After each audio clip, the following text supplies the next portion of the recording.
Eu sou uma menina que, assim como a maioria da população brasileira, não nasceu rica. Os percalços que eu enfrentei na vida, nunca houve espaço para nenhum tipo de margem de dúvida de que eu era capaz. E aí foi quando eu falei, cara, daqui ninguém me tira agora. Eu nunca trabalhei para estar em capa de lugar nenhum. Eu não sabia que eu ia ser capa. Isso é bem importante, gente. E nessa nova temporada, teremos aqui como companheiro Sérgio Wall, fundador da Conta Black. Não tem também a questão da diversidade, porque são pouquíssimas pessoas negras que estão nesse mercado.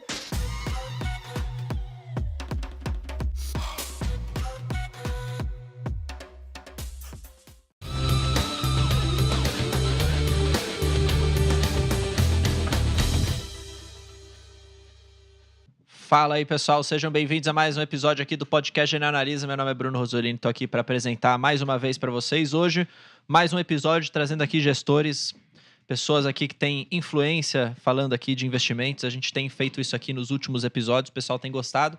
Então já aproveita, deixa seu like aí. Eu sei que está no título, mas vou fazer um pequeno spoiler antes de apresentar o Nishio, que está aqui do meu lado, servindo aqui uma boa bebida. Fala aí, Nishio, muito obrigado por estar aqui. Boa noite, é uma honra estar aqui nesse dia icônico, né? Icônico, falando com meu amigo Luiz Alves. É isso aí, já deu o spoiler. Mas antes de apresentar o Luiz, passar a palavra, estamos com o Iago também aqui, que é analista da casa. Obrigado, Iago, por estar aqui. E aí, pessoal, boa noite. Pro Nishio que já testou, né? Terçou, exato. A semana mal começou e o cara já tá no drink, né? Mas brincadeiras à parte, estamos aqui hoje com o Luiz Alves da Versa. Muito obrigado, Luiz, por você topar vir de novo aqui. Você já veio uma primeira vez. Inclusive, na primeira vez, você que trouxe a bebida. Dessa vez a gente... Eu tive que retribuir, né? Exato. Então, obrigado por estar aqui. Acho que vai ser um papo muito bom para falar de mercado, cenário, enfim. Para ele soltar tudo hoje, a gente trouxe um drinkzinho especial. Exato. Mas obrigado por topar. Pô, valeu, Bruno. Eu que agradeço. Iago, Nishio, um grande amigo de longa data, mestre Nishio San. Quem sou eu? E hoje ele que é o entrevistado, né? Isso é verdade. Falar do que ele gosta, né? Que são os bancos, né? Exatamente. Vamos falar daqui a pouco disso. Sabe que seria legal a gente... Eu queria te perguntar, porque assim, quem te acompanha no Twitter sabe que você é um cara bastante polêmico. Acho que essa é a verdade. Famoso. Que é legal, acho que é legal ser polêmico. Porque ser polêmico traz a sua opinião e você tá falando sua opinião. E eu acho legal acompanhar as threads que tem lá. Eu queria que você dissesse pra gente um pouco antes sua visão de Brasil, assim. Como que vocês estão vendo? Mudou alguma coisa pra melhor, pra pior? Como você estava vendo isso no passado? Acho que é legal pra deixar na mesma página. Depois a gente fala de Pix específicos, de algumas ações, que aí o pessoal gosta também. Tá ótimo, não, maravilha. E eu acredito que realmente esse é o grande tema do momento, é top-down mesmo, né? E o grande tema de Brasil é juros. E eu até trouxe aqui, né? Eu tenho falado muito isso, de que a gente tem uma convicção razoavelmente grande de que a taxa de juro neutra do Brasil ela é mais baixa do que se diz por aí, né? Diz que isso é ao redor de 4,5%. E a gente acha que não faz sentido, não há uma razão, uma explicação para essa taxa de juros neutra ter subido em relação ao que era pré-pandemia, né? E quando você olha hoje o valuation das empresas na bolsa, o desempenho das empresas em si, principalmente a questão da despesa financeira muito elevada, a alavancagem e o valuation mesmo, né? Preço sobre patrimônio líquido, preço-lucro, né? Você vê que o juros elevado, a taxa de juros elevada, ela está sendo preponderante em cima disso, né? Então você vê empresas que antigamente negociavam, a preço-lucro de 15, 20 vezes, hoje negociam a preço-lucro de 10. E isso me lembra muito aquele momento que a gente se conheceu, Nishio, lá atrás, em 2007, que era outro mercado, né? Que era um Brasil com a mudança ali de regime muito recente ainda, com taxa com inflação muito alta, com China, com commodities bombando e taxas de juros reais muito elevadas. Eu lembro que quando eu entrei no mercado, a Ambev negociava a preço-lucro de 15 vezes, era um absurdo, né? E depois ela chegou a negociar 20 vezes, né? Enfim, Renner negociava, 10 vezes e também era cara, né? E então eu acho que a grande explicação hoje e aí esquece o Ibovespa, né? Porque você olha o Ibovespa e tem a falsa sensação de que a bolsa não tá barata. Só que até próprio as ações preponderantes do Ibovespa estão muito baratas, apesar do índice ter subido, né? E quando você sai desse mundo Ibovespa, você vê terra arrasada ainda, né? Você vê as empresas negociando aí nos melhores valores dos, 10 anos. Você vê alguns casos bizarros, tipo Guararapes negociando a valuation de 2000, ao preço, né? Não valuation de 2004, 2005, né? Quer dizer, 20 anos e ação no mesmo lugar. E aí, quando você vai olhar o que essa empresa entregou de crescimento de receita, de crescimento de EBITDA, né? No momento, ela tá tendo um momento mais fraco em função de uma crise de crédito que assolou o Brasil, que também tem suas raízes ali nos juros, né? E vendas mais fracas, que também tem suas raízes ali nos juros. Então, o grande tema para a gente hoje é juros. E a nossa grande convicção é essa. Primeiro porque a gente viu gente que fez conta muito boa mostrando duas coisas, né? A primeira é que a taxa de juros neutra no mundo ela caiu nos últimos 20 anos. E aí tem vários fatores que explicam isso. Demografia, mudanças na produtividade e tudo mais. E isso é um efeito que se espalhou pelo mundo todo, né? E o Brasil vinha capturando esse efeito pré-pandemia. Aí chegou a pandemia e o negócio descarrilhou. E aí você pergunta qual é a explicação para isso, né? Por que o Brasil, então, teve um incremento de taxa de juros neutra tão grande? Aí eu trouxe até para contextualizar esse incremento, eu trouxe aqui esses gráficozinhos aqui, raiz. Esse é bem raiz, hein? Né? Imprimiu. Porque realmente é uma coisa que chama bastante atenção, né? Por exemplo, esse aqui, ó, ver se dá para ver na tela ali, ó. Esse aqui, ó, é o juro real. 2 anos à frente, tá? Então, o que é isso aqui? É quanto que tá a curva de juros menos a expectativa de inflação. 2 anos à frente. Esse aqui enquanto o juro real, tá? E essa barrinha verde era o pré-pandemia.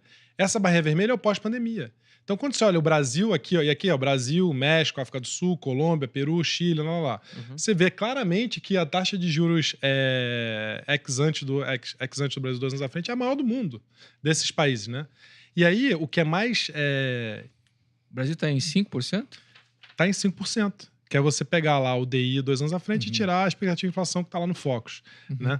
Isso, a gente fez isso para todos os países. E aí, quando você vê esse incremento do pré-pandemia para o pós-pandemia, isso que chama muita atenção são essas barrinhas aqui, ó. Você vê que houve um incremento no mundo inteiro, né? Quer dizer, a mediana aqui está em torno de 1,3%, né? Quer dizer, houve um incremento... Isso é antes e depois da pandemia. A diferença entre essa taxa de juros real 2 anos à frente. Antes da pandemia e depois da pandemia.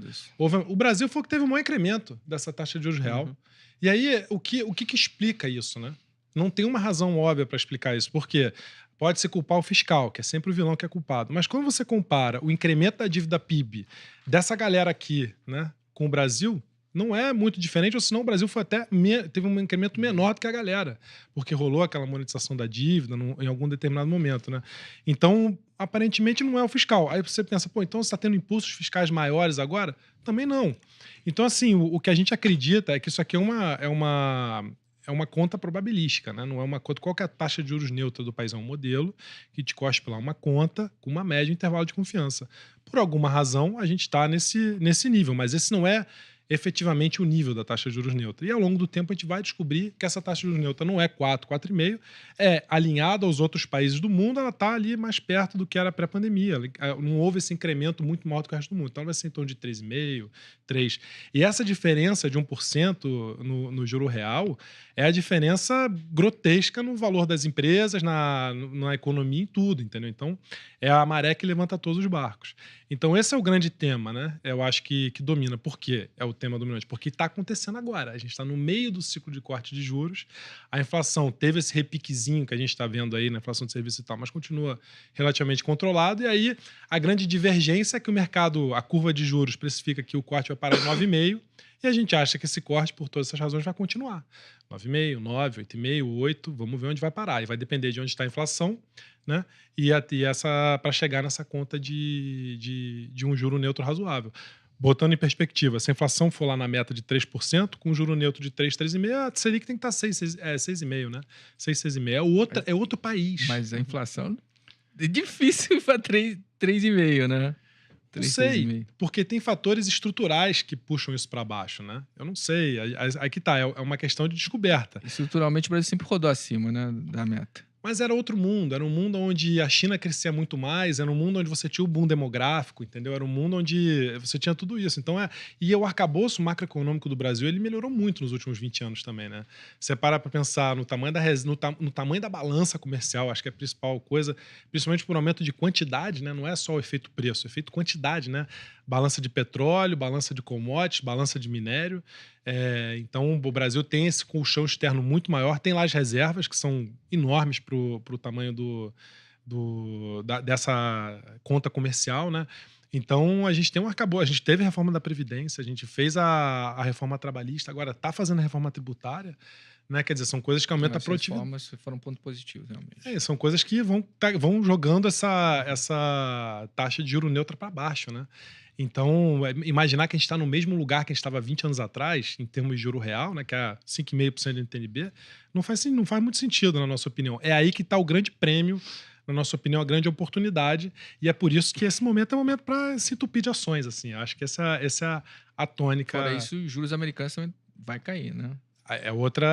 Aí que tá, a conta que todo mundo faz, né? Quer dizer, que todo mundo faz, que o FMI faz, que a gente lê e eu acho que essa conta ela aparece em vários lugares, é de que não houve uma mudança significativa nessa taxa de juros neutra, entendeu? Ela continua no mesmo lugar que ela estava pré-pandemia. Então a gente está passando por um momento de inflação mais alta, mas como não há fatores estruturais que justifiquem a persistência da inflação alta, né? Que justifiquem uma taxa de juros neutra mais elevada, essa inflação ela deve ceder com esses juros que está aí, e aí depois, que já é um juro restritivo, pensando na taxa de juros neutra estável ao longo do tempo, né? Igual ao passado, e aí depois vai cair. Ou seja, é isso.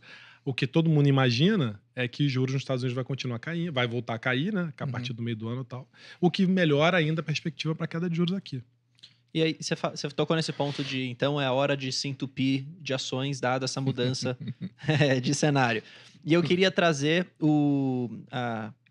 antes de falar de empresas específicas, trazer um pouco dessa visão até então setorial de onde que você veria essa possibilidade então de alocação mais massiva nesse momento, dado esse cenário. E o que você poderia fazer até um contraponto caso esse cenário não venha a se tornar realidade, como que você poderia se proteger disso, alocando inclusive em algumas ações. Acho que talvez fazer esse panorama seja legal. Legal, perfeito. Eu acho que para esse cenário de queda de juros e tal, os setores que mais se beneficiam são os setores mais alavancados e de ciclo mais longo, né? Então, o que eu imaginaria, né? O maior beta, dito de outra forma, né? O que eu imaginaria, não, o que a gente tem na carteira lá, né? Nesse sentido, é o varejo, né? Que é um setor que depende de juros até para o varejo para a parte de crédito, né? Como, por exemplo, Lojas Renner, Guararapes, são duas posições que a gente tem na carteira. E o outro setor também que ainda é bastante relevante lá é construção. Construção é um setor de ciclo muito longo, né? Muito dependente de crédito para poder evoluir vendas. E aí, construção a métrica-chave que faz o negócio ser muito ruim ou muito bom é a velocidade sobre vendas. Velocidade sobre oferta, desculpa. E quando a velocidade sobre oferta vai para em torno de 17%, 18%, as empresas de construção, que é o giro do ativo, né? As construtoras dão um retorno sobre capital próprio de 20%, e aí valem 1,5 patrimônio líquido, entendeu? Hoje em dia, elas estão valendo 60% patrimônio líquido, 70% patrimônio líquido, e essa velocidade de vendas que estava em 7 já está em 13.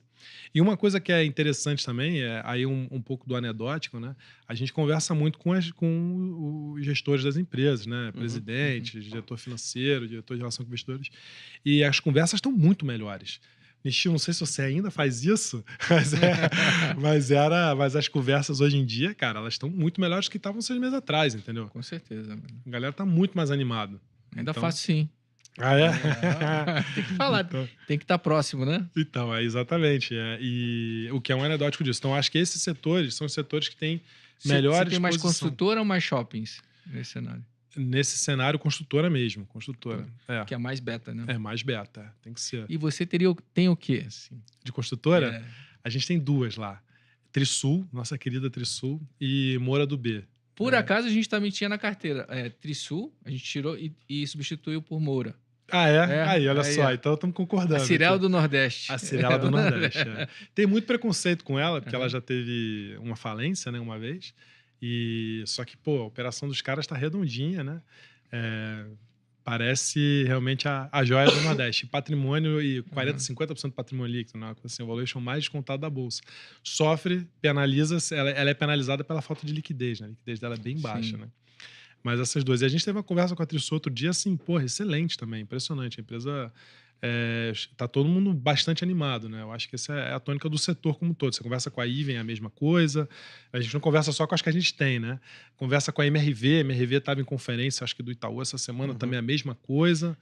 Entendeu? Falando que... Você estava vendo os dados ali que o nosso analista de real estate tinha, e mesmo com juros altos, o número de compra e venda aumentou durante 2023. Mesmo Aumentou. com juros lá em cima, o pessoal comprando muito. Mas o que prejudicou elas? Como teve um boom de lançamento lá em 2021, quando o juro estava 2%, Uhum. quando chegou e aí, logo em seguida, as vendas aceleraram. Uhum. Aí, em 2022, foi venda sobre oferta de, sei lá, 6%, 7%, tanto que a Trisul, que a gente era acionista, ela tinha 0 de dívida líquida sobre patrimônio, foi para 50%. Foi até um momento de dor de estômago aqui. Estresse ali. E a ação desabou. O problema é que esses caras venderam mal em 21, 22, basicamente, venderam mal e construíram. Então, eles tiveram um baita, apesar das vendas realmente terem começado a acelerar, eles tiveram um baita incremento de estoque. Você vê, por exemplo, a EZTEC, né? Quem diria, toda a poderosa EZTEC tá com dificuldade, né, cara? Tá com estoque, acho que são 3 bilhões de estoque imóveis, uma coisa bizarra. A própria Trisul tem um estoque gigante também. Só que agora, a velocidade de vendas começa a acelerar mais, ela começa a entrar no ano de entrega de 2022, onde já lançou muito menos, 2021, 2022, onde já lançou muito menos, após aquele ciclo. Então, esse efeito do estoque começa a se inverter. A empresa começa a gerar caixa, começa a desalavancar, gera lucro, né? Porque, assim, o lucro gera o lucro lá. Mas você acha, nesse momento, mais importante é crescimento ou gerar caixa? Esse é o momento onde os caras vão entregar os dois. Isso que é muito animador. Eles vão acelerar lançamentos, acho que essa é a tônica do pelo que eu setor. sei, esse ano, 2024, não vai lançar tanto, né? Vai ser mais geração de caixa, não? Mora do B.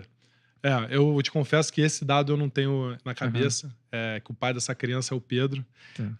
mas eu sei que esse ano... Não, vai gerar muito caixa, vai ser o Exato. pico de caixa. E de rentabilidade bem final do alta ano. também, né? Mas a Trisul, que eu acompanho mais de perto, essa daí vai ter os dois efeitos. Os dois efeitos.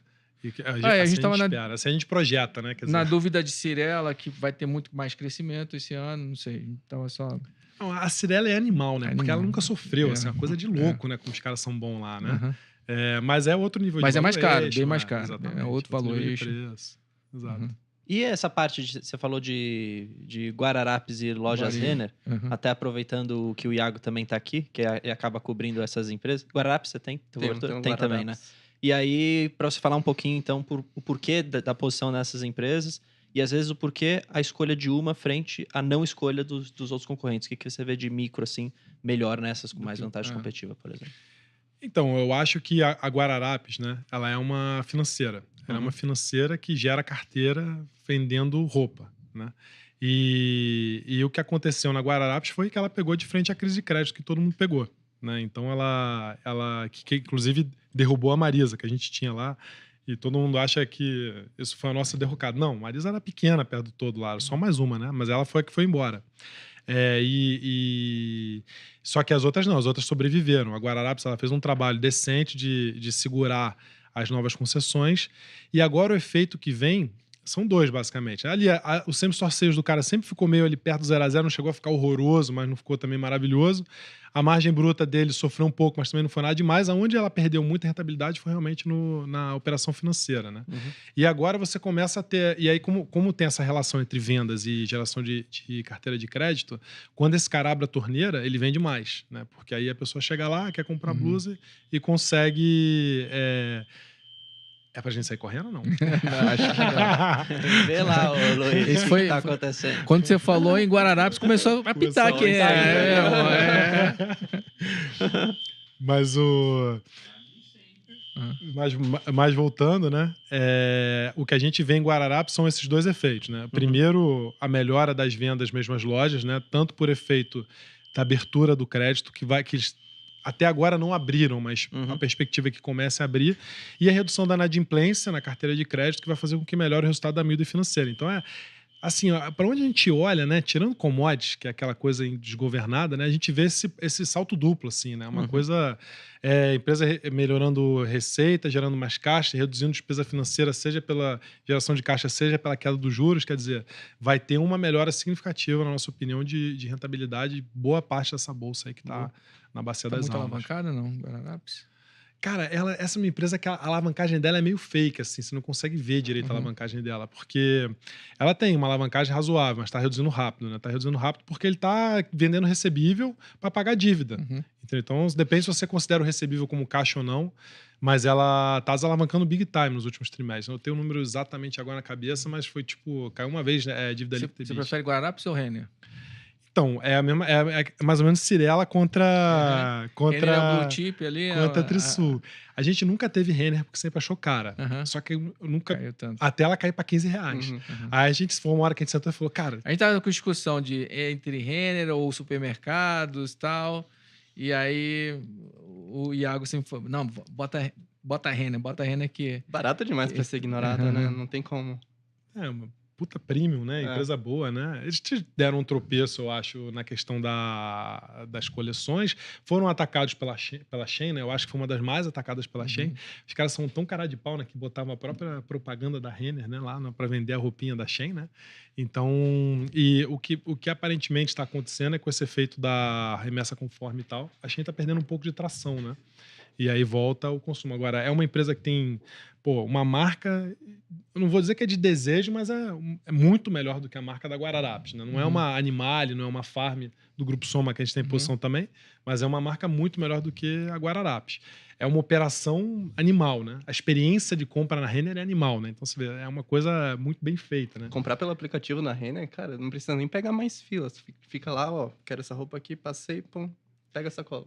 E outra coisa importante que você falou de aplicativo, eu lembrei, todo mundo fez a mesma cagada, desculpa meu francês, de gestão pós-pandemia, né? Todo mundo investiu um caminhão de dinheiro em montar ecossistema e tal. Isso foi um baita de um dreno, né? A própria Guararapes chegou a ter 800 programadores, cara, para fazer um negócio, coisa de 800 programadores para desenvolver o aplicativo, né?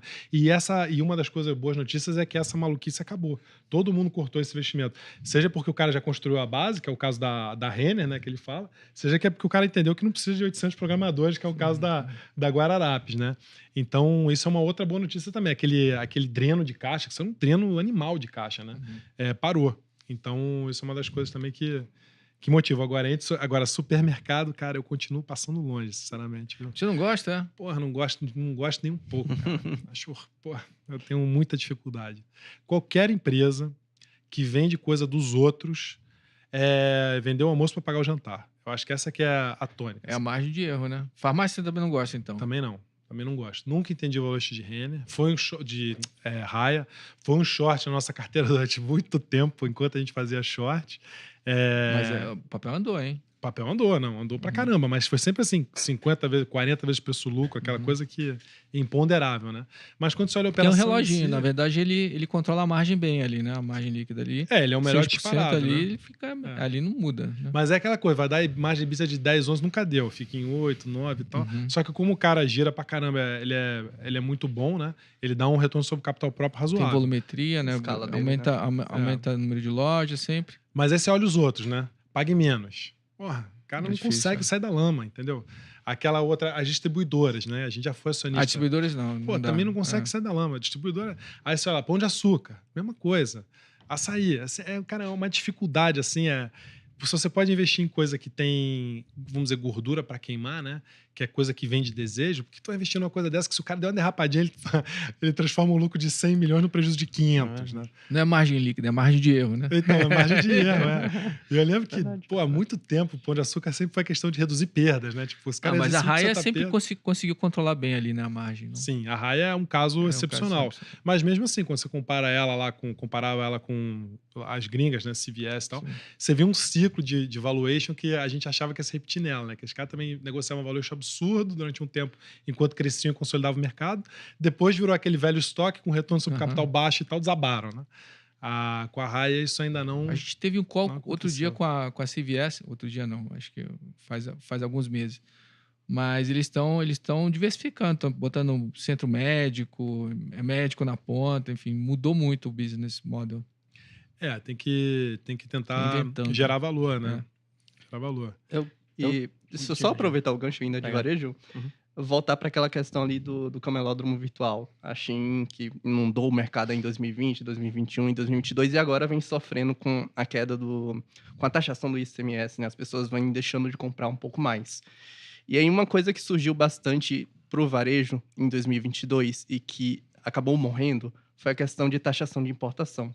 Você acha que é um assunto que pode voltar à tona para 2024, apesar de impopular, que seria bem popular para o Lula fazer essa taxação, mas você acha que essa taxação do ICMS ela já vai cobrir tipo os danos ao varejo, ou você acha que precisa de mais um pouquinho para tentar segurar aí um pouco essa questão dos competidores? Eu acho que a questão principal não era a taxação em si, era a fraude, né? Eu acho que a questão principal era a fraude. E até, assim, a gente ouvia isso de tudo que é lado. A gente é acionista de multilaser também, né? O pessoal adora ouvir que a gente é acionista de multilaser. Virei meme por causa de multilaser, né? Desgraça. Mas continuamos lá. E o o Alexandre, o CEO da Multilaser, ele era muito vocal de que, cara, ele foi lá para Brasília e mostrou nota de drone por $50, tá ligado? Drone que vale $1.000. Ele falou, cara, aqui, ó. Então, o problema era fraude, né? E aí, com a história da adesão, eu achei a jogada da adesão à remessa conforme muito boa, porque obrigou os caras a se inscreverem no sistema e, aparentemente, o que aconteceu foi a redução dessas fraudes. Então, eu acho que tem que ver o impacto disso, né? Esse impacto concorrencial, porque no final do dia, o que as varejistas reclamam, e aí a gente concorda com elas, é que ou você tem uma equidade na competição com o estrangeiro, ou você vai montar base lá fora e mandar vir para cá.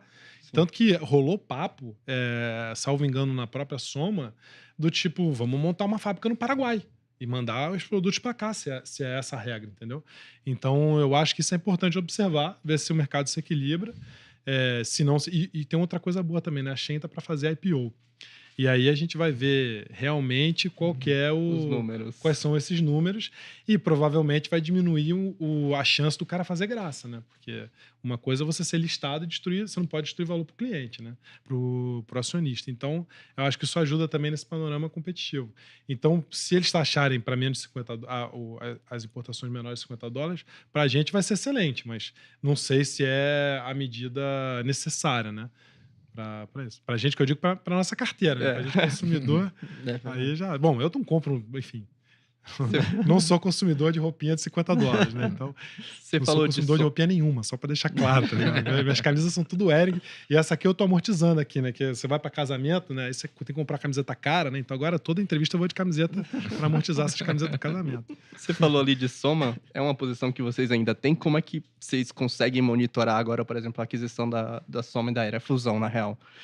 Como é que é uma questão a se monitorar para 2024? A gente já viu casos de grandes gigantes tentando se fundir e não conseguindo aquela famosa sinergia, né? Como que a gente consegue ficar de olho nisso no mercado quando a gente olha duas grandes do vestuário se fundindo? Sinergia de receita é cabeça de bacalhau. Né? Ninguém viu, ninguém sabe se existe, né? Aquela brincadeira, né? Mas é interessante a sua pergunta, porque a gente é muito crítico a negócios que crescem através de M&A. Inclusive, sempre incorporaram nossas teses shorts. A gente é short, por exemplo, em Hapvida, porque ela ia crescendo comprando os outros planos de saúde, né? Porque normalmente, quando a gente teve short em CVC também pela mesma razão. Porque normalmente, quando você vai consolidando o mercado, você vai primeiro sobrepagando e segundo, você vai botando para dentro um bando de esqueleto escondido no armário, né? Só que esse caso, ele tem uma diferença que as empresas são absolutamente complementares, né? Elas têm pouco overlap, que seria, no caso, a reserva. O resto, o negócio de um é sapato, o negócio do outro é roupa, né? E o que esses caras têm de muito bom, os dois, é que os dois são bons de criar desejo, né? Tanto a Arezzo lá com a Schultz, né? E a própria Arezzo, quanto do outro lado lá, o Grupo Soma com a Farm, com a Animale, com a Carol não sei o quê, a outra Nativosa, né? Então, é aí que está o grande suco para extrair dessas empresas, né? Então, como nesse caso elas são muito complementares, aí a gente acredita que esse M&A ele tem chance maior de dar certo, tanto que a gente continua acionista, né? Agora, sinergia fiscal, essas coisas, essas aí existem, né? Essas aí dá para você calcular e tal. E aí agora é monitorar e ver como é que eles vão capturar isso tudo. Mas a gente vai monitorar de resultado mesmo, não tem muito o que fazer. Mas é um dos poucos casos de M&A no qual a gente fala, bom, nesse caso aqui dá para os caras combinarem, vender sapato da Arezzo botar um sapato Farm fabricado pela Arezzo, vai dar para reserva usar o Parque Fabril da Hering, tanto que, não sei se vocês lembram, mas a Arezzo tentou comprar a Hering, rolou uma guerra ali junto com a Soma, né? A Soma acabou levando, depois a Arezzo levou tudo pelo mesmo preço que ela pagar na Hering, né? Então... Se deu bem nessa. Se deu bem nessa, né? Mas a gente acredita que sim, que foi um bom negócio para todo mundo ali, uma combinação a valuation razoável. E sai uma empresa muito maior, sai o primeiro grupo de moda realmente de alto luxo, né, no Brasil. E quando você olha lá fora, esse é um universo que tem tanto estrelas quanto cocôs, né? Tem os dois, né? Então, assim, tem... Mas as estrelas são empresas que valem bilhões, que o cara mais rico do mundo hoje, né? O Louis Vuitton. É o dono de uma empresa que fez exatamente isso, comprando e agregando um bando de marca de altíssimo luxo, né? Então, é isso que a gente... Cara, tu é japonês de verdade, cara. Tá começando a ficar vermelho. O bicho é sempre assim, cara. Ele toma um copo e fica vermelho. Né?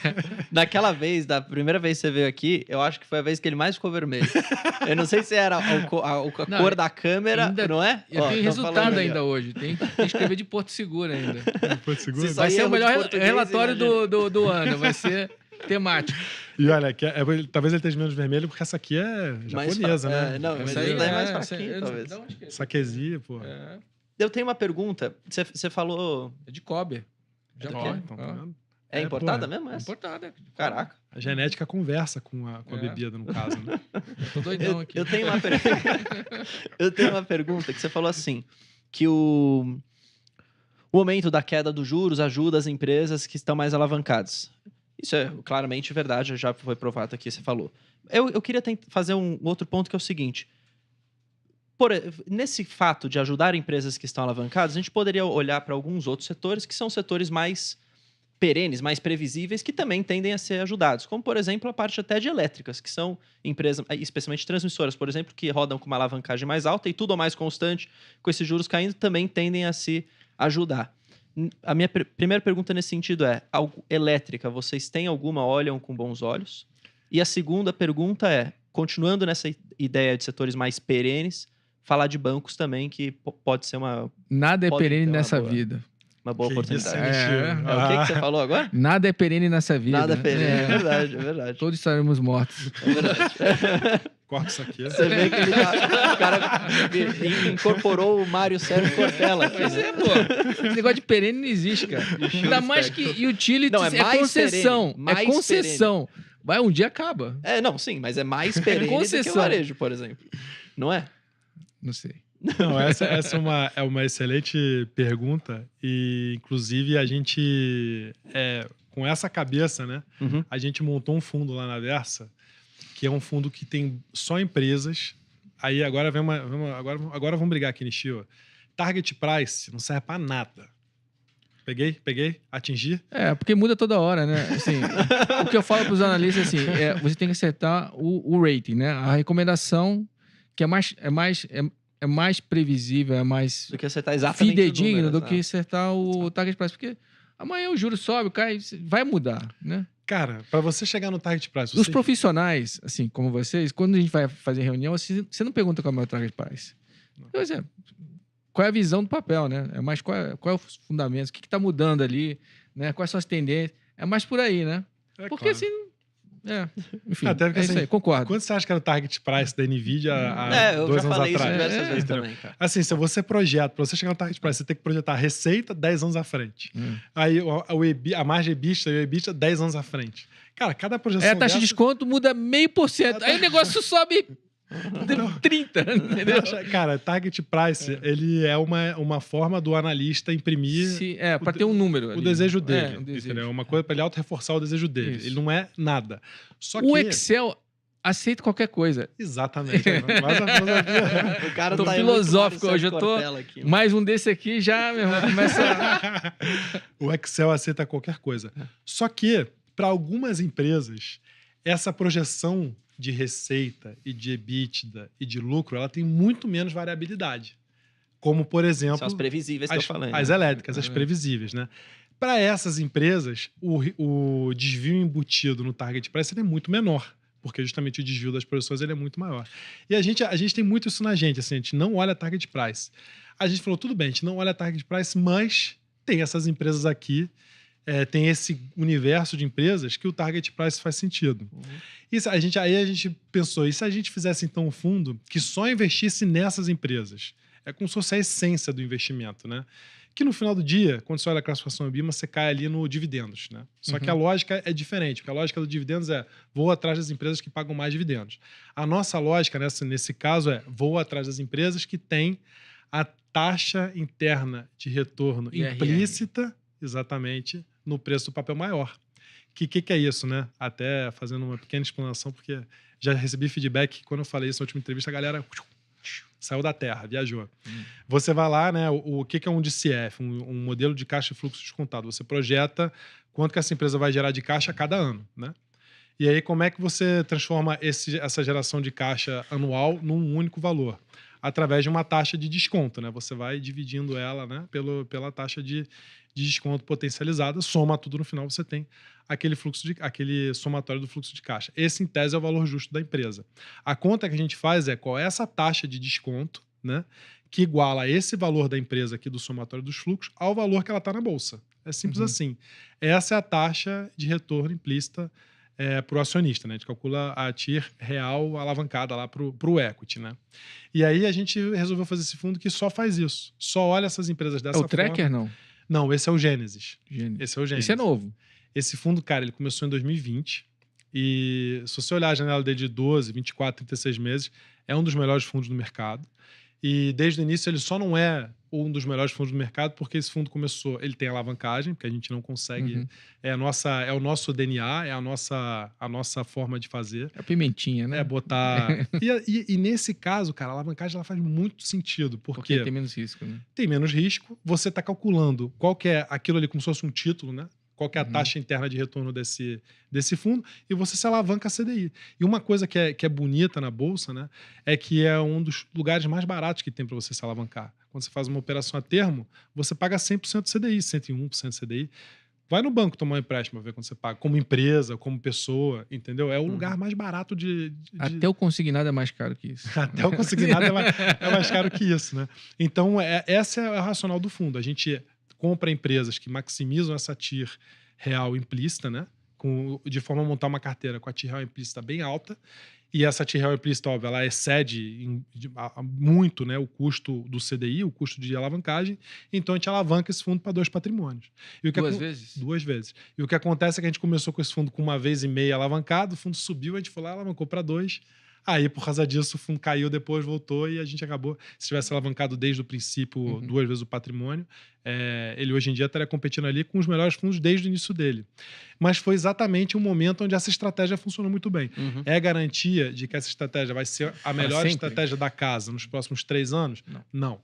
Mas eu acho que é uma estratégia muito boa e funciona muito bem como complementar a nossas outras estratégias. Boa, verdade.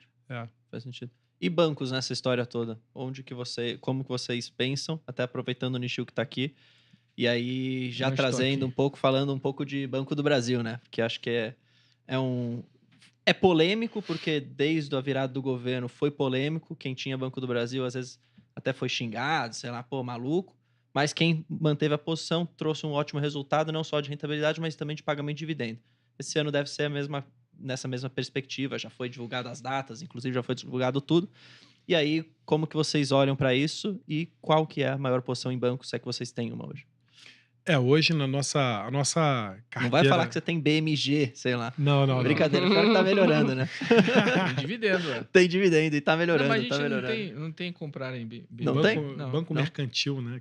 Não. Você tem comprado em BMG? Mudou agora. Era neutro, foi para... E tá melhorando. Acertamos, né? Não, mas brincadeiras à parte, não quero criar treta com BMG nenhuma. É que antes era pior, agora tá melhor, tá melhorando, é a verdade. Sim, tá tudo, né? Não pode ter preconceito. Não pode ter preconceito. Não pode. É isso aí, concordamos. Então, nossa maior posição hoje é BR Partners, né? E aí a nossa métrica para as carteiras, exceto o tracker, é o nosso macro, ele é bem diferente. Mas o Gênesis tem essa carteira de notícias também bem diferente. As outras carteiras, que são os nossos long only, o nosso long only e os nossos long bias, tem a mesma carteira com diferente grau de alavancagem. Né? Uhum. E então a gente olha a carteira do nosso long only, que não tem alavancagem, como vamos dizer, a métrica Principal. principal. Uhum. De uma carteira com 100% PL comprado, bancos hoje perfaz 26% do patrimônio. É a maior posição setorial do fundo, né? Dos quais são basicamente 2 bancos, a BR Partners e o Banco do Brasil. 15% do BR Partners, 11% do Banco do Brasil. Né? E BR Partners é um banco basicamente atacado, é um banco que faz muito negócio com empresa, né? Emissão de dívida é a parte mais forte dele. também, né? M&A também. A beleza do BR Partners, que eu sempre falo, é que é um banco em construção ainda. Então, é um time muito bom, com uma placa muito forte, que fazem negócio com... Porra, dizem até que eu ouvi isso do entrevistador, que até a secretária lá, se deixar, fecha negócio contigo. Assim. Você chegou lá, se apresentou, ela já... Fizeram a 1000, não foi? Agora? Fizeram... Eu não sei se estão fazendo, mas eles estavam na Light, eles estavam na Marisa. Eles fizeram a soma com a Ering. Eles fazem um bando de coisas. Assim. É o tal do Ricardo Lacerda, o sócio principal, né? Que é a imagem do banco, mas os outros sócios também são gente muito experiente, gente muito, muito boa. E o que é legal é que os caras vão ampliando o escopo da operação e isso vai tendo sinergia, cross-selling dentro do próprio banco e o lucro do cara vai galopando. Assim. É crescimento, tirando esse ano ruim, é crescimento médio de 20% ao ano. E quando você pega mesmo no ano ruim, né? E é engraçado que o Ricardo, em algum momento, ele achou que ia ter uma paradeira geral no mercado. Assim. Ele foi muito vocal, do tipo, olha, vai vir um trimestre muito ruim pela frente. Esse trimestre nunca veio. Tanto que o último trimestre que eles reportaram foi excelente, né? E já está dando aí 176 milhões de lucro analisado para um banco que negocia um banco que vale 1 bilhão e meio. Tá, e crescendo o lucro nessa toada aí de 20% ao ano, mais ou menos. Nesse momento, até mais, porque pega uma base deprimida, mas isso é uma métrica razoável. E aí que eu estava falando, eles começaram só fazendo essa parte de M&A, né? Aí agora eles pegaram o pessoal da GPS, trouxeram para dentro o pessoal lá de trás da GPS e começaram a montar um Wealth. Aí esse Wealth já está com 4 bilhões de reais, mais ou menos, de Asset Under Advisory. E aí isso aí já começa a trazer negócio. Porque é gente que é dona de empresa, que é gente que às vezes até o contrário, é alguém que tinha uma empresa que fez uma liquidez que bota dinheiro lá. E é tudo essa questão da placa. Não tem crédito. O que ele tem é o seguinte, ele encartera alguma das emissões, fica tudo disponível para venda. Tá? Então, consome Basileia e tal, mas não é crédito para a empresa que ele fica travado, não. E além disso, ele ainda tem esse ganho de trading, vamos dizer assim. Né? Ele emite um título, vê que o mercado está muito estressado. Óbvio, ele não emite o título, a taxa dele. Né? Dentro do pool, ele participa. E aí ele encartera e vende depois. Então cara, uma operação belíssima em estágio inicial, vamos dizer assim, né? Para o porte que isso pode atingir. Pode ser um novo BTG. Então, você não prefere BTG nesse sentido? Cara, BTG é uma operação animal também. Nessa daí eu acho que a gente perdeu o timing. O bonde, porque realmente o que eles entregaram... Nesse ciclo de crédito atacado foi muito melhor que o varejão ali, o massificado, né? Não, e BTG era também com o Wealth. Com o Wealth, enfim, o digital tudo, né? deles. Enfim. Animal, né? E aí o outro lado, né? O que a gente vê é que o BTG ele já está chegando... Ele já ficou bem grande, né? Então, dali o crescimento dele a gente imaginava que ele ia desacelerar, mas não desacelera. Isso aqui é animal, impressionante. Né? Em termos de valuation, em termos de preço-lucro, o BTG é um pouco mais caro do que o BR Partners, né? E BR Partners está dando um ROI em torno de 20%. Tá? É animal, cara. É muito... Vale a pena. Não olhou ainda, né? Vale a pena. E aí a gente tem o oposto, né? Que é o Banco do Brasil, né? É velho, né? É velho total. Velho com crescimento também, né? E eu tava olhando, a gente tava refazendo as contas, né? Você sabe qual foi a porrada do Banco do Brasil? O cara ficou 10 anos crescendo SG&A com tudo lá, com auditoria, com aquelas outras contas lá, 1% ao ano, cara. Eles muito, assim, por incrível que pareça, eles são os melhores controladores de custos dos bancões, né? Entre os bancões. Sim. Impressionante. Esse ano que tá um pouco mais, quer dizer, o ano que vem, esse ano 2024, que vai crescer um pouco mais, mas assim, a tese deles é que eles precisam investir em tecnologia esse ano. Entendi. Aí a gente tem esse risco, né? Mas, por outro lado... estão com guidance aí de lucro crescendo, sei lá. 6, 7%. Um pouco mais... perto de 10%, né? Com buy, né? Tá com buy, né? Tamo. É isso mesmo, cara. É isso mesmo. Eu acho que tem upside risk ali pra esse guidance deles. Bem comprado, hein? Tem. A gente acredita na mesma coisa, estou aqui brincando, mas a gente realmente, assim, vê com um pouco de desconfiança esse crescimento do SG&A no guidance, né? Da despesa com Carteira pessoas e super defensiva, né? Consignado e agrícola. Agrícola até agora tá tranquilo, né? Vamos ver, mas em tese. Na agrícola ele tem o. Cara, agrícola quem se ferra é o IRB, né? É. Ele ressegura quase tudo. Quase né, tudo. 60%, 70%. E agora tem esse lance da Cielo, né, Nishi? O que você acha da Cielo? Quanto você acha que vale essa Cielo? Você acha que eles correm ou você acha então, que a gente tava, assim, price target não separar, mas a gente tava com um neutrão ali, né? Em tese estava precificado. Standalone, sozinha, é isso aí, preço de tela. Mas dentro dos bancões vale mais, então poderiam pagar um pouquinho mais, né? Tese, enfim. E tem a Cateno, que eu acho que ajuda bastante o lucro, mas não tem um sentido para ficar dentro da Cielo. Cateno é o Banco do Brasil. Tudo corre dentro do Banco do Brasil ali. Todos os sistemas são do Banco do Brasil. E tá na Cielo, entendeu? Então, a gente tem que resolver isso também. Então, acho que, sim, botando para dentro, eu acho que resolve-se esse bicho que não Frankenstein ali e deixa eles atacar o SMB, né? Que eles querem crescer no pequenas e médias. Ali, a estratégia do Bradesco é crescer em pequenas e médias usando a adquirência assim como o Itaú está fazendo. Vai dar certo? Acho que tem mais possibilidade de dar certo ali com a oferta combinada. Pô, aproveitando que nós estamos aqui nesse momento e sim. tal, o que você acha de Bradesco falando nisso? Tem jeito lá na Cidade de Deus? Eu acho que sim.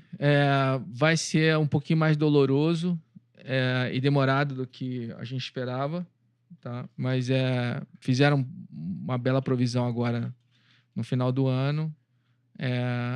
Cara, assim, o cara tem capital, tem cliente pra caramba, tem a marca, tem presença em vários lugares. Eu acho que só azeitar ali a oferta, trazer. Agora, assim, eu acho que tem um risco no varejo massificado. Que ele está fazendo uma aposta dupla. Ele quer crescer no varejo massificado, que é cartão, basicamente, para enfrentar o Nubank ali.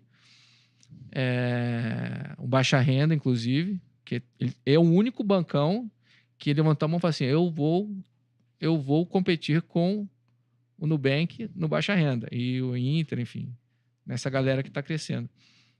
Então, acho que tem um risco mega ali de execução. Mas no SMB, os caras... SMB, ou pequena e média empresa, eu acho que eles são muito fortes. E é cíclico. Então, deve voltar a crescer novamente. Eles vão ocupar um espaço maior. Vão recuperar share. Eu acho que, de qualquer forma, o ciclo está melhorando. Então, de qualquer forma, eles iam melhorar esse ano. Eu acho que vai ser vai melhorar para 15% de ROI ou para 20% de ROI, onde estão os outros bancos, né? Acho que é a questão ali. Mas vai melhorar. Eu fiquei muito assustado com os caras terem contratado uma consultoria McKinsey. Para ensinar eles a fazer o que eles deveriam saber fazer, né? Mas o Itaú também tinha McKinsey lá dentro, né? Também todos os bancos têm. Eles não eram tão vocais sobre isso, mas eles contrataram, realmente, a McKinsey. Hoje, acho que o Itaú está mais com a BCG, se eu não me engano, mas a McKinsey meio que saiu de lá de dentro. Mas todos tinham, de certa forma. Acho que o Itaú foi mais rápido em assumir que precisava melhorar e saiu do estado de denial, né? Que os bancões ficaram por um tempo e fizeram todas as mudanças. Estão 2 anos na frente, vamos dizer assim, o Itaú. É incrível, né?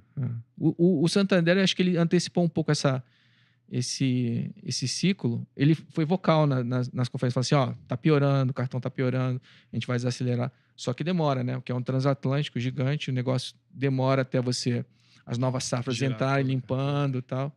Então demora um pouco. Mas eles vão sair um pouquinho mais rápido. Mas está mais especificado também, né?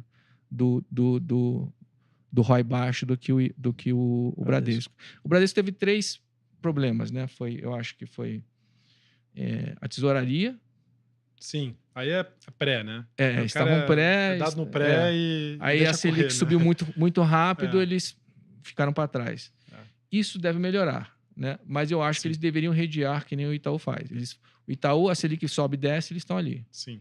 Aí, na queda, como está tendo agora da Selic, eles não vão ganhar tanto, mas também, né? De certa forma, O eles Bradesco protegem. é Selic ou é juro real, que ele é mais aplicado? É juro real. É juro real. É juro real. é. Então, realmente, Mas deve acho que é melhorar, uma coisa meio que está ligada ali, Não, claro, mas claro, ajuda. Na inadimplência, e aí foi prejudicada porque estava mais em massificados, que foi nesse ciclo foi o pior, né? Foi cartão de crédito, massificados, tal, geral. Pegaram em cheio, né? Pegaram em cheiro, e SMB, que pequenas e médias, que também é mais procíclico aqui nesse caso. Lembrando que, assim, às vezes é o PJ, né? 2016 foi PJ grande, né? Empresas grandes. Petrolão e tal. Pegou. Tá? E eu acho que a digitalização, que eles ficaram muito para trás. Então, a estratégia do Itaú foi fazer a digitalização dentro do banco, do bancão mesmo, enquanto o Bradesco meio que fez no Next, fez fora do banco, né? E agora está plugando para dentro. E o Next, essas empresas que eles jogaram para fora, na verdade, o Banco Central falou, não, isso aqui é risco Bradesco. Então tem que ter todo o compliance, todo o requerimento de capital do Bradescão. Então aquela estratégia de deixar mais leve ali não funcionou muito. E aí tiveram que botar para dentro agora e estão reformulando essa estratégia digital.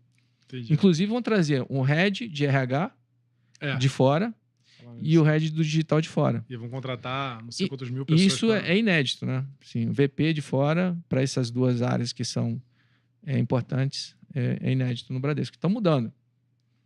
Vai mudar rápido ou não? Aí é a pergunta de $1 milhão. É a pergunta aí. O valuation é muito atrativo hoje em dia. Né? Eu acho que vai ter uma nunca se, né? Nunca diga não, mas assim, vai ter uma época que vai estar rodando mais forte em lucro. E aí acho que é a hora de se repensar e ter uma posição um pouco mais relevante no Brasil, talvez. Se estiver dando certo. Boa. Ô Luiz, nesse final aqui, acho que é sempre bom. Já. Pô, eu queria até fazer uma pergunta pro Nishi. Mas é você que é entrevistado. Não, eu te falei que eu já era contigo. Eu tô aproveitando aqui, pô. Não visita mais a gente. Não liga mais a gente, pô. Quero uma pergunta sobre Nubank agora. Nubank, Bom, hein? A gente olha Nubank sempre com aquele sentimento misto. Né? Então, tipo, é difícil. Será que a gente tá deixando o bonde passar? Mas, ao mesmo tempo, eu quero saber a sua opinião. O que você acha daquela carteira renegociada e do índice de cobertura sobre essa carteira? Assim, não tem como esconder o write-off e a provisão, né? Isso vai passar, eu acho. Eles provisionam um pouco mais rápido que o write-off um pouco mais rápido do que os bancões, porque estão numa outra regra. Eventualmente, isso vai se equilibrar, acho que em 1 ou 2 anos, se eu não me engano. Pelas regras do Banco Central. Já estão... As regras estão ficando parecidas com os bancões. Agora, ele cresce muito rápido, então você não... Essa é outra coisa que eu ia falar, exatamente. Assim, o que eles estão fazendo é excepcional, né? Excelente. Eu gosto muito da empresa, gosto muito da história. O valuation que, às vezes, tem que ver, né? Mas é aquela coisa meio Nvidia, assim, né? A gente não cobre oficialmente o papel. Entendi. A gente olha os resultados, vamos cobrir, né? Eventualmente. Mas, assim, é o valuation que pega para mim. Não, a experiência do usuário animal é excepcional. A evolução que eles estão fazendo no mercado.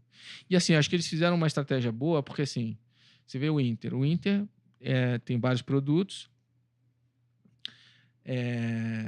E aí, no caso do Nubank, ele era muito bom em um produto, que é o cartão, que é o chamariz do começo do relacionamento bancário, né? O que tu não quer ter, é o operacional.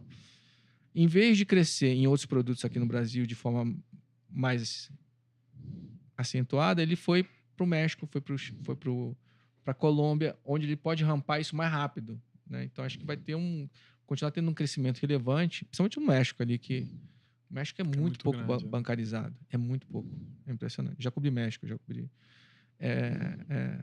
E aí ele veio com a estratégia, porque lá no México eles não têm, o depósito não é remunerado. Aqui no Brasil, você bota aí dinheirinho, é Selic, né?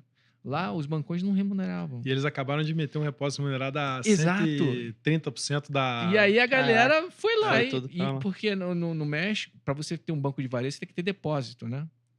Você tem que ter depósito.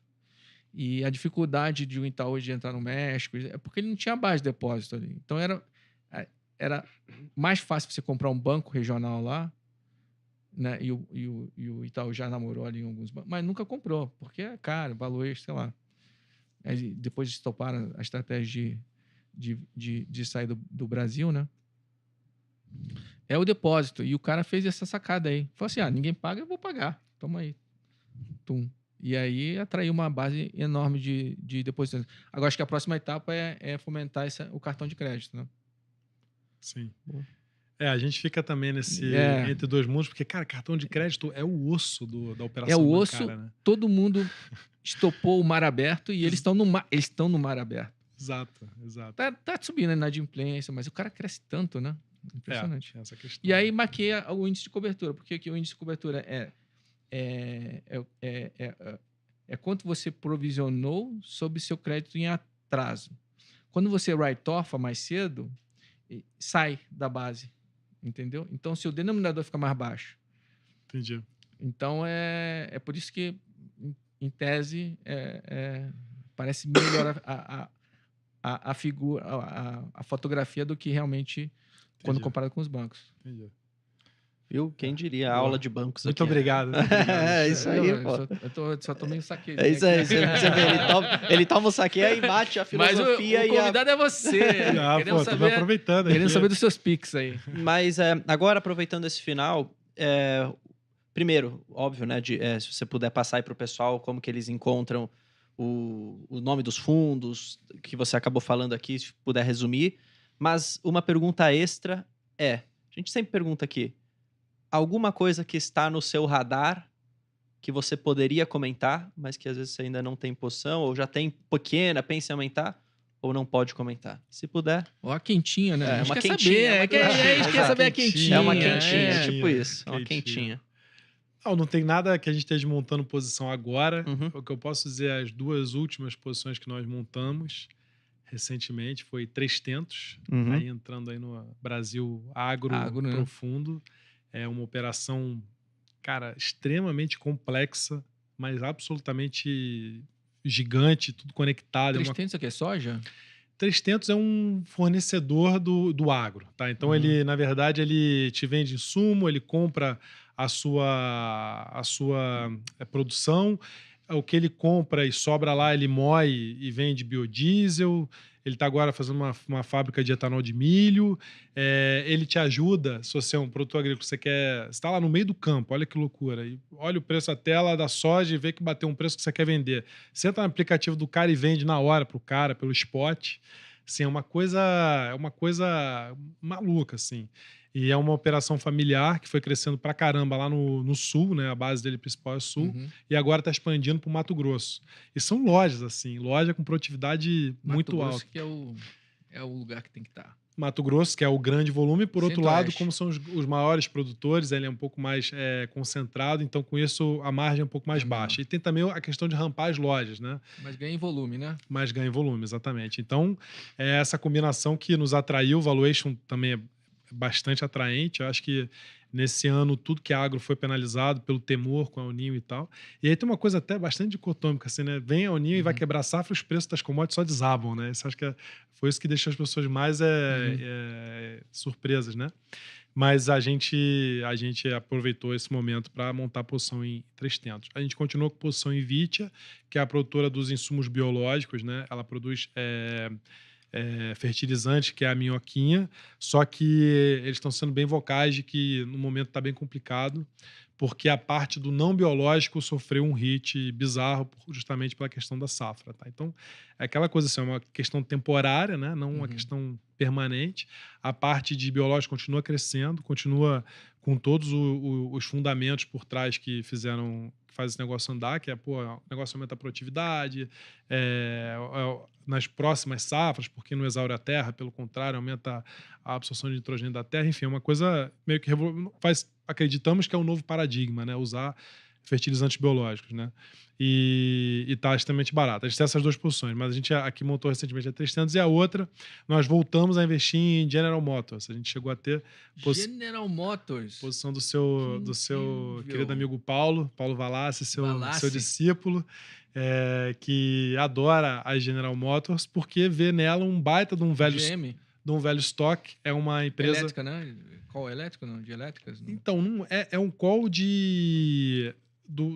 da base dele é carros a combustão mesmo, mas aquilo ali faz o cara gerar preço-lucro de 4 vezes, gera 20% de caixa ao ano no preço atual, no valuation atual.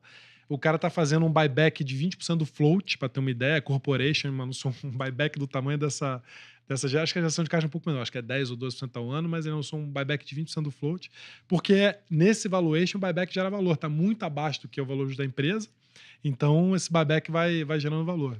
E o que nos atraiu a voltar para a GM é que ele estava indo na eletrificação com tudo, né? Teve essa... Não foi uma derrocada, né? Mas teve um desaquecimento do mercado de elétricos e o cara tirou o pé. Ele tinha aquela operação lá da Cruise, né? Que queimava $3 bilhões por ano de investimento, que é um carro autônomo, que dirige o táxi lá que rodava em São Francisco, que a galera lá botava um cone e o negócio travava a rua e ficava travado. Então, deu um problema.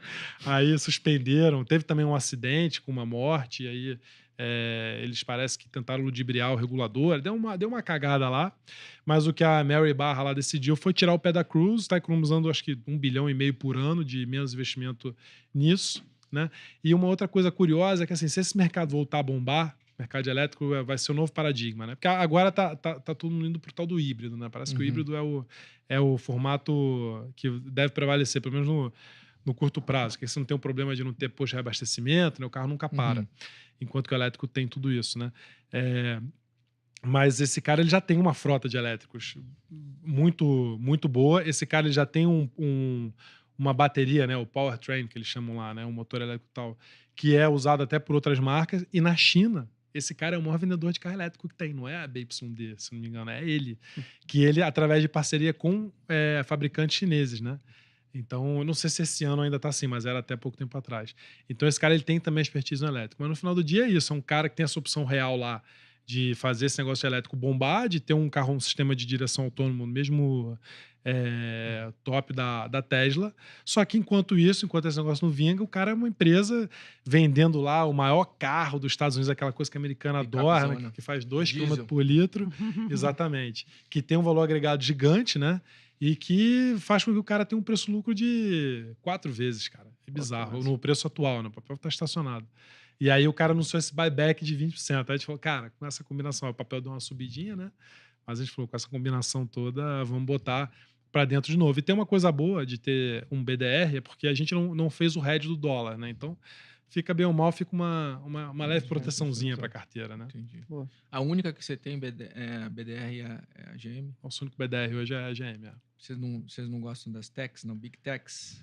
Cara, a gente não é ignorante, a gente é Caxias em relação à questão do valuation, né? A gente não consegue comprar empresa que tem preço-lucro de 60 vezes, 70 vezes, não consegue fazer isso. Entendeu? A gente não é dessa escola. Não quer dizer que seja bom. No Nubank aí, hein? Então, pois é, então.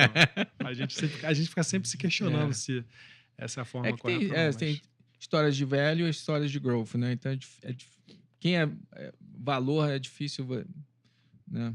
Sair muito do trilho. A menos que a gente enxergue, assim, o lugar ideal, né? Quando você enxerga um crescimento, uma avenida de crescimento com um valuation barato, né? Que aí você vai ganhar a expansão do múltiplo, né? É isso que a gente vê, por exemplo, numa BR Partners da vida, por isso que é uma posição do fundo. É uma empresa, um banco que tem o potencial de crescer muito mais rápido do que ele cresce, no valuation de banco que não cresce, né? No valuation de banco descontado. Mas esses casos de tech são, para a gente, muito intangíveis. Eu acho que o único que dava para ter comprado, e a gente olhou e a gente não teve coragem, era a Meta, porque chegou num momento ali que o negócio negociou a 15 vezes preço-lucro, né? Então foi... A Microsoft também chegou a 15 vezes um tempo ali. A Apple chegou também. Teve um momento onde o mercado tinha preços razoáveis ainda, né? Agora você olha a S&P, cara. S&P, preço-lucro da S&P tá lá na lua também, né? Ainda mais com os juros caindo, né? Esses juros aí. Sim. Isso, O pessoal antecipando. Boa. Luiz, muito obrigado, então, pela sua presença. Volte mais vezes, porque esse saque aqui tem que ser renovado, né? E quando você volta... Ainda tem meia garrafa ainda, viu? É quando o Nishio pega mais. Mas muito obrigado aí bebo, pela... Eu não... Ah, tá. Tamo vendo. Juro? Muito Só obrigado quando aí meu amigo pela Luiz presença. vem aí. É verdade. Pior que foi a primeira vez que teve foi quando ele trouxe, né? Foi. Ou seja, você que abriu essa porteira aí pro Nishio. Excelente, estava muito gostoso, muito bom. Melhor do que o uísque. Mas é isso. Muito obrigado. Pessoal, lembrando, todos os fundos estão na plataforma aqui. Não sei se todos estão, mas... Não sei se todos, mas tem alguns aqui. Os principais estão. Então, pessoal que não é cliente, por favor, abra sua conta, tem o QR Code aí na tela e tem o link na descrição. Também pode acessar o site de vocês, que é Fundoversa, certo? Isso. E aí ter E o todas Luiz as é bem informações ativo, lá. né? No Twitter também pode Pô, não seguir. nem ter sido mais... Não? Não, parei com isso. Parou com as Cansei de apanhar, cara. Cansei. O pessoal não perdoa, né? Porra, ainda mais depois da eleição, então, nossa senhora. Mas é isso. Muito obrigado. Nishio, obrigado. Iago, obrigado. Nossa. Pessoal, muito obrigado. Se você gostou, Obrigado. deixa seu like, se inscreva. Se quiserem que a gente traga o Luiz mais vezes, comenta aqui embaixo. Um Com abraço. certeza. Valeu, Luiz. Valeu. Eu que agradeço aí, valeu. Vale mais a pena investir na renda fixa ou aplicar o dinheiro na poupança? Se por um lado a poupança não tem cobrança de imposto de renda, por outro, a rentabilidade deixa a desejar. Juntando tudo no líquido, quem sai ganhando afinal? Descubra no Genial Responde desta semana. Você já sabe, é rapidinho e eu te espero por lá.